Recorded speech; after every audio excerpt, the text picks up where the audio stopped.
कालू कौवा गुलाब जामुन का और टुन्नू चिड़ा रसगुल्ले का व्यापार करते थे।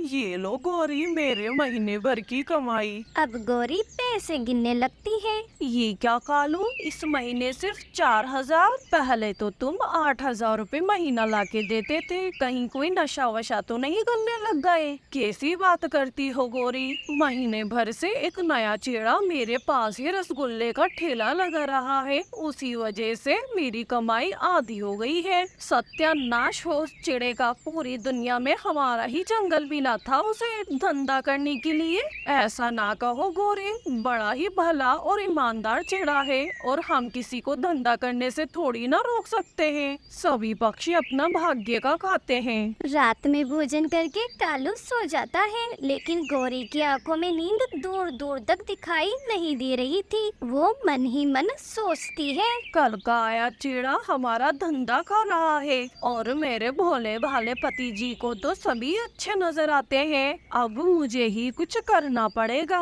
रानो, ये मेरी पगार संभालो। अब रानो चिड़िया भी पैसे गिनती है। वाह टुन्नू जी, ये जंगल तो हमारे लिए बड़ा ही शुभ रहा। अभी हमें यहाँ आए हुए सिर्फ 1 महीना हुआ है और आपने इतनी अच्छी कमाई कर ली। हाँ रानो, इस जंगल के पक्षी बहुत अच्छे हैं, खासकर कि कालू भाई साहब बड़े ही भले पक्षी हैं। अगले दिन के समय गौरी खीर लेकर अपने पति के ठेले की ओर चल देती है। क्या बात है, इतनी गर्मी में तुम यहाँ? कालू जी, आज मैंने खीर बनाई थी, सोचा आपको और आपके नए दोस्त को भोजन करा दूं। ये तो तुमने बहुत ही अच्छा किया। मैं अभी टुन्नू भाई को बुला देता हूँ। फिर दोनों पक्षी बड़े ही मजे से खीर खा रहे होते हैं। तभी मौका पाके गौरी पीछे से चिड़े के ठेले पर जाती है और गैस की पाइपलाइन को काटने लगती है। पाइपलाइन काटने के बाद गौरी बड़ी ही खुशी खुशी खाली पत्तल वापस लेकर अपने घोंसले की तरफ चली जाती है। इधर गौरी की हरकत से अनजान टुन्नू जैसे ही चूल्हे को आग देता है, उसके पंख में आग लग जाती है। बचाओ, कोई बचाओ मुझे, कोई बचाओ। टुन्नू की हालत देख कालू बहुत डर जाता है और भागकर टुन्नू के पास जाता है और जल्दी जल्दी मटके में भरा पानी टुन्नू के पंख पर डालने लगता है और टुन्नू दर्द से चिल्ला रहा होता है। पट्टी तो मैंने कर दी, लेकिन आपके पति का पंख बुरी तरह जल गया। कम से कम इन्हें ठीक होने में पूरा 1 महीना लगेगा। ऐसा कहते हुए वीर जी चले जाते हैं। कालू भाई साहब, आज आप समय पर टुन्नू जी की आग नहीं बुझाते तो न जाने क्या अनर्थ हो जाता। जो हुआ वो बहुत बुरा हुआ बहन, लेकिन परेशान ना हो, ये बुरे दिन भी गुजर जाएंगे। तुम हिम्मत ना हारना, किसी चीज की जरूरत हो तो अपने इस भाई को जरूर याद करना। दूसरी तरफ अनजान होने का ढोंग करती हुई गौरी कालू से पूछती है, क्या बात है, आज बड़े उदास लग रहे हो, दुकान पर सब ठीक तो है ना? नहीं गौरी, आज ठेले पर एक बड़ा ही हादसा हो गया। तुम्हारे जाने के बाद टुन्नू चिड़े के पंख में आग लग गई। वैद्य जी ने पूरे महीने भर का आराम बोला है। गौरी टुन्नू की हालत जानकर बड़ी ही खुश होती है। आप फालतू की चिंता ना करें, बस इतना ध्यान रखिए, हर कामयाब आदमी के पीछे औरत ही होती है। और आज गौरी को बड़े सुकून की नींद आती है।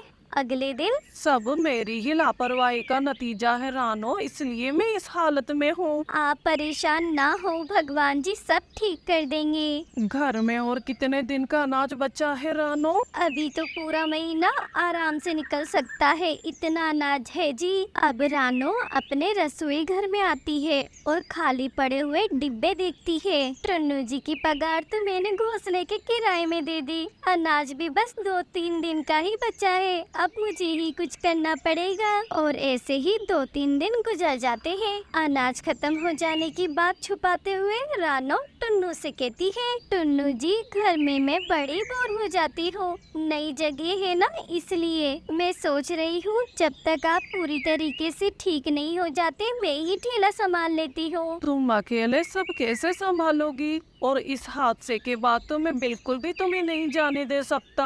अरे मैं अकेली कैसे हुई? कि कालू भाई साहब होंगे ना मेरे साथ और मैं सावधानी से काम करूंगी। ठीक है, तुम इतना कह रही हो तो, लेकिन अपना अच्छे से ख्याल रखना। और अगले दिन सुबह सवेरे रानू ठेला संभालने के लिए निकल जाती है। बहुत बढ़िया रानो बहन, आप ठेला संभालने आ गई। बहुत से ग्राहक टुन्नू के हाथ के रसगुल्ले खाना चाह रहे थे। अब आपको किसी भी चीज की जरूरत हो तो मैं पास में ही हूँ। अब रानो नरम नरम रसगुल्ले बनाती है और जल्द ही ग्राहकों को भी रानो के हाथ के रसगुल्ले बड़े पसंद आते हैं। गौरी, रानो को देख देख मुझे महिला पक्षियों पर बड़ा गर्व होता है। टुन्नू के एक्सीडेंट के बाद रानो बहन ने जिस तरीके से ठेले को संभाला है, वाकई काबिल तारीफ है। तुम सही कहती थी, हर कामयाब आदमी के पीछे औरत ही होती है। वही अपने पति के मुंह से दूसरी चिड़िया की इतनी तारीफ सुनकर गौरी जल भुन जाती है।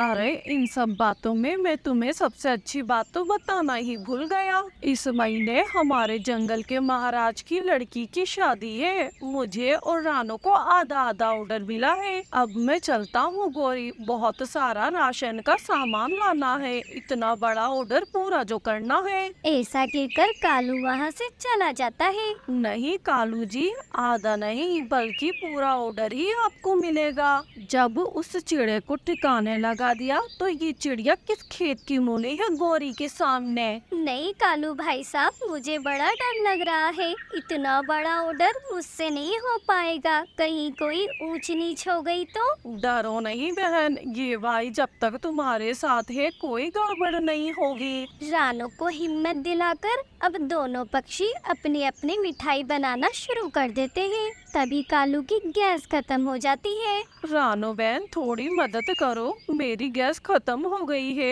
मैं मेरी चाशनी तुम्हारे चूल्हे पर चढ़ा देता हूँ और हम दोनों जाकर दूसरा गैस सिलेंडर ले आते हैं। अपनी चाशनी चिड़िया के चूल्हे पर चढ़ाकर चिड़िया और कालू सिलेंडर लेने चले जाते हैं। दोनों पक्षियों के जाते से ही पीछे से गौरी भी ठेले पर आ जाती है। वाह, क्या किस्मत है मेरी। चिड़िया को ठेले से हटाने का कोई बहाना भी नहीं बनाना पड़ा। वो तो पहले से ही यहाँ नहीं है। देखो तो सही क्या बना रही है हमारी चिड़िया रानी। ओ चाशनी, मीठी मीठी चाशनी। चिड़िया, आज तुम्हें नई रेसिपी बताती हूँ। चाशनी में शक्कर की जगह नमक डालती हूँ। ऐसा कहते हुए गौरी पूरी नमक की डिब्बी चाशनी में उंधा देती है और वापस से खुशी खुशी अपने घोंसले पर चली जाती है। इधर कौवा और चिड़िया दोनों सिलेंडर लेकर वापस आ जाते हैं और दोनों ही पक्षी जल्दी जल्दी से अपने काम में लग जाते हैं। और कुछ ही देर बाद राजा साहब के सिपाही मिठाई लेने आ जाते हैं। रानो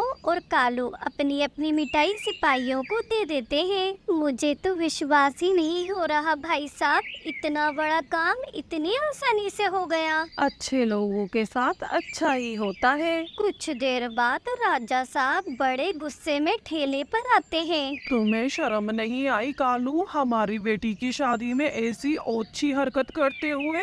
बारातियों के सामने तुमने हमारी नाक कटवा दी। इतने कड़वे गुलाब जामुन हमने आज तक नहीं खाई। शक्कर की जगह नमक भर दी तुमने। कालू को तो कुछ समझ ही नहीं आता कि ये सब क्या हो रहा है। छोटी चिड़िया, वहाँ मेरे आधे मेहमान भूखे बैठे हुए हैं, वो भी इस नालायक कौवे की वजह से। अब मैं तुम्हें आधा घंटा देता हूँ, जल्दी से मुझे 50 किलो रसगुल्ले और बना के दो। ऐसा कहकर राजा साहब वहाँ से चले जाते हैं। अब कालू भी बड़े ही भारी मन से अपना ठेला छोड़कर अपने घोंसले की तरफ चला जाता है। आ गए मेरे पति जी, आ गए। आज तो बड़े ही खुश होंगे आप। सारा ऑर्डर जो आपको मिला है। गौरी की बात सुनकर कालू को गौरी पर शक होता है। तुम्हें कैसे पता सारा ऑर्डर मुझे ही मिला है? मेरी वजह से ही तो तुम्हें सारा ऑर्डर मिला है। भला मुझे कैसे नहीं पता होगा? और तुम्हारी वजह से कैसे भला? तब गौरी पूरी सच्चाई बताती है, शुरू से आखिर तक। कैसे उसकी वजह से पहले चिड़े का पंख जला और अब कैसे उसकी ही वजह से चिड़िया के सारे रसगुल्ले खराब हुए। अब कालू को गौरी पर बहुत तेज गुस्सा आता है और वे भी गौरी को सारी सच्चाई बता देता है। तुम्हारी वजह से राजा जी के सामने मेरी सारी इज्जत चली गई। इतनी बार समझाया दूसरों के लिए बुरा मत सोचो। अब जितना राशन का सामान हमारा बिगड़ा उसके राजा जी कोई पैसे भी नहीं देंगे और हम पर कर्जा चढ़ गया सुलग। इसी बीच रानू चिड़िया भी कालू के घर आ जाती है। कालू भाई साहब, ये लीजिए आपके हिस्से के पैसे। लेकिन चिड़िया, मेरी मिठाई तो खराब हो गई, तो फिर पैसे किस बात के? भाई साहब, मैंने राजा साहब को समझाया, अगर उनके हिस्से की मिठाई बिगड़ी है तो आपके हिस्से का भी राशन बिगड़ा है। ये पैसे आपको राजा साहब ने ही भिजवाए हैं। साथ में ही उन्होंने अपने शब्दों के लिए आपसे माफी भी मांगी है। चिड़िया बहन, लेकिन तुम्हारे पति के हालत की जिम्मेदार भी मेरी ही पत्नी है। मैंने सारी बातें सुन ली है भाई साहब, कोई बात नहीं। गौरी बहन की ये नासमझी थी, मैं उन्हें माफ करती हूँ। चिड़िया का इतना बड़ा दिल देखकर गौरी चिड़िया के पैर में गिर जाती है और माफी मांगने लगती है। अब सभी पक्षियों के बीच सारे गिले शिकवे दूर हो जाते हैं। महीने भर बाद टुन्नू अच्छे से ठीक हो जाता है और फिर से अपना ठेला संभाल लेता है। अब टुन्नू और कालू की दोस्ती पहले से भी गहरी हो जाती है।